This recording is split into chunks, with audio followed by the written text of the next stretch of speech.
Okay, good morning, everyone. I'm a postdoc at the Italian Institute of Technology in Milan, and today I'm going to talk about how, and most importantly, why we are using food and food-derived material to do electronics.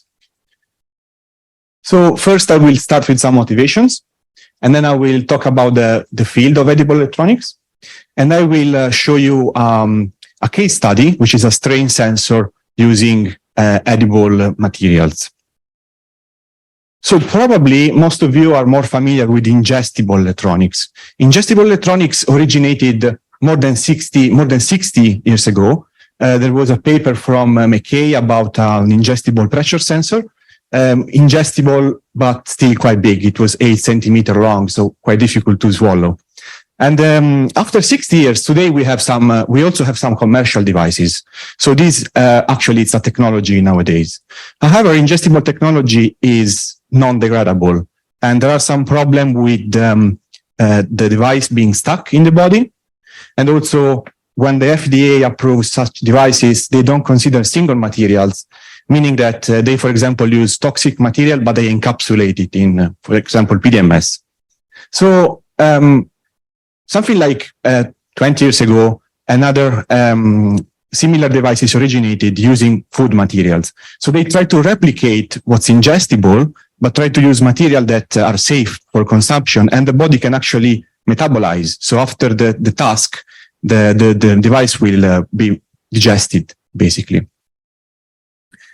And apart from medical application that we can call diagnostic food, there are also out-of-body applications. So, for example, it's very advantageous, for example, to use edible electronics in contact with food, because there is no risk of contamination. Also, we can design some robots which are designed to be eaten. So it's a robotic food. So, for example, for wild animals that will eat something that moves, for example. And also, edible electronics, it's mainly sustainable. It's not only biodegradable, but even if it's scattered in the environment, before being degraded, it's not harmful to wild animals, for example.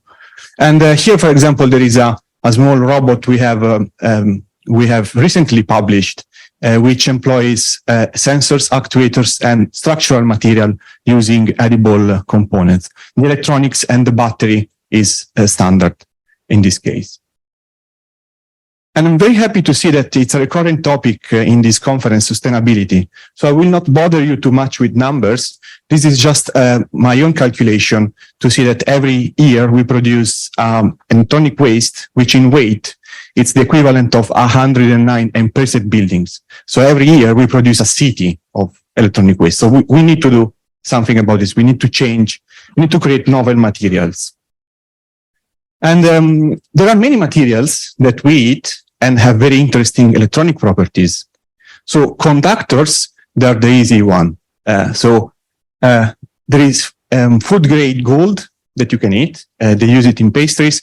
I think in New York they sell a golden cappuccino, which is $100, and just a gold foil on top of a cappuccino.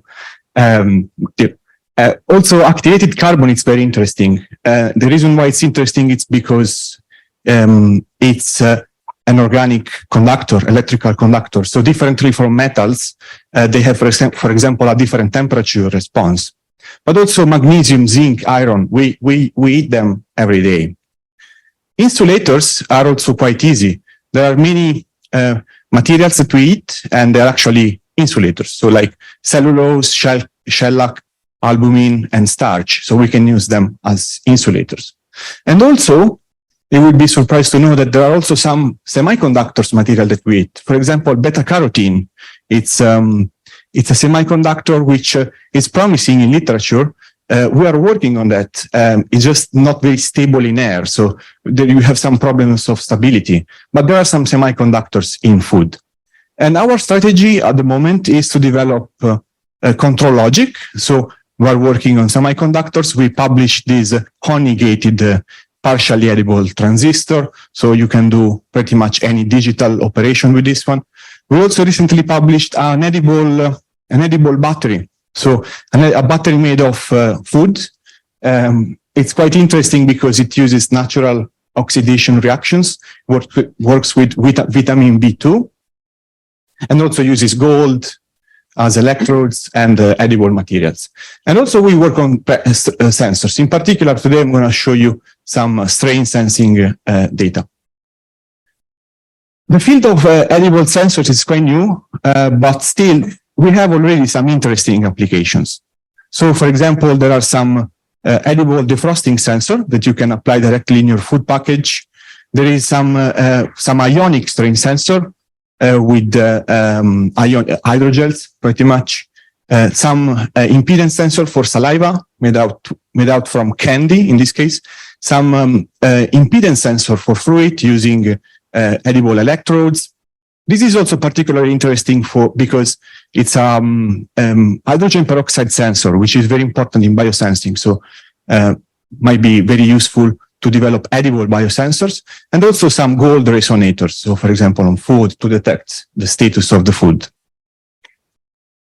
So coming up to our strain sensor. So to develop our strain sensor, we first developed an edible electrically conductive ink. And the ink is composed only of activated carbon, gummies, which is mainly gelatin, and ethanol. There is also some water to dissolve the gelatin. Then we produce the ink, and we use the ink for spray coating. And with spray coating, it's quite useful because you can spray any substrate. And we also use an edible, stretchable substrate to develop the strain sensor. So in particular, this is how the coating looks like. So loading this is the percentage of loading of carbon with gelatin. So as you can see, with a small percentage of loading, with a fixed amount of ink, you don't have a nice coating. The coating is not, it's not enough. Well, there is a percolation, but it's not satisfactory. But when you increase the concentration of carbon, you have a nice coating on top of your substrate, which is electrically conductive. So first, we measure the sheet resistance of our device. As you can see again, when you increase the concentration of carbon, you have a sheet resistance, which is quite high. It's 10 kilo ohm per square. But this is activated carbon. Of course, the resistivity is lower than, for example, graphite or graphene. But still quite useful for us. And also to make sure this is an electrically conductor, we did some impedance analysis. And as you can see here, this behaves as a resistor. So with high concentration of carbon, you have a resistor there. Then we moved to using edible substrates. So for example, we produced an edible substrate that you can see here using gummy and Arabic gum. So this is quite stretchable, although there is some viscoelasticity to it. And we coated the substrate using our ink. And we did a standard measurement there to measure strain sensors. And as you can see here, as you increase the strain, we have some microcrack formation. The top figures are just zoomed figures of the bottom one. So as you can see, with zero strain, there are no microcracks. And then we increase the strain, and we have some microcracks formation. As the more you increase the strain, the more wider those microcracks are. And then when you release the strain, it will come back. So we can reuse this. There is some elasticity to it. So we have some actual characterization here. So first, we studied the dynamic range. We elongated the substrate, the material, till 50%. And we realized that pretty much we can only work from 0 to 10%, where we have a fairly a reasonable linear behavior. So we just fixed our dynamic range in this area. And then we did a systematic characterization of the gauge factor. And we found out the sensor is quite linear, as you can see here. It's quite satisfactory. And we also calculated the gauge factor, which was found to be comparable to what's already in the market. Then we moved to cyclic testing.